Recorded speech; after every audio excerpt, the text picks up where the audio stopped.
বন্ধুরা এখানে কি দিয়েছি, প্রচণ্ড হারে রৌদ্র। দেখো এই যে পাশে দেখো ডিম রেখেছি, এখানে তেল আছে, এই যে এখানে একটু লবণ নিয়ে এসেছি। দেখো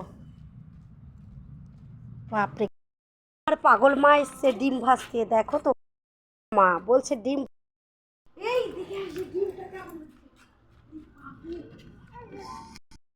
বন্ধুরা আমি কিন্তু সিকিমে আছি, তোমরা ভাবতে পারো অন্য জায়গায় হয়তো ডিম ভাজছে, তা নয়। ওই দেখো ডিম রাখা আছে, তেল দিয়েছি। বাপরে, এই গরম হয়ে গেছে, গরম হয়ে গেছে বাবা, চলে আগিয়ে গেলাম। দেখো বন্ধুরা গরম হয়ে গেছে, এই দেখো। বন্ধ করে ফেল। থাক। আরে রৌদ্র, আমার মেয়ে ওখানে বসে আছে দেখো। বন্ধুরা দেখি 2 ঘন্টা পর আসলাম। ওরে বাপরে বাপ, সুন্দর হয়ে গেছে। ও হো হো, সেই সুন্দর।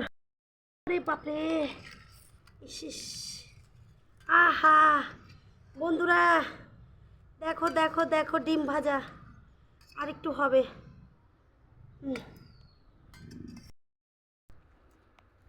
বন্ধুরা 5 ঘন্টা পর,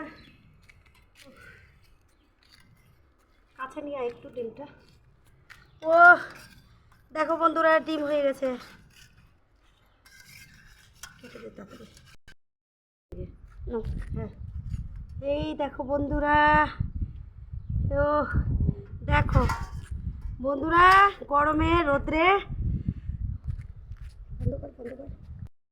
বন্ধুরা রোদ্রের তাপে ডিম বেঁধেছি। দেখো বিশ্বাস হবে কি না, দেখো পিছনটা দেখো, একটু খেয়ে দেখা যাক কেমন হয়েছে। ও বাবারে বাবা, কি গরম। সেই টেস্ট, সেই। বন্ধুরা এইভাবে রোদ্রের তাপে ডিম ভেজে খেয়ে দেখো, খুবই একটা টেস্ট। দেখেছো, দেখো এই দেখো। সব নাও বন্ধুরা, আমার মেয়ে খাওয়ার জন্য পাগল হয়ে গেছে। রোদ্রের ডিম ভাজা। ও ভালো লাগলে অবশ্যই লাইক কমেন্ট শেয়ার করবে, সবাইকে একটু জানিয়ে দেবে যে রোদ্রের হিটে ডিম ভেজে খাওয়া যায়।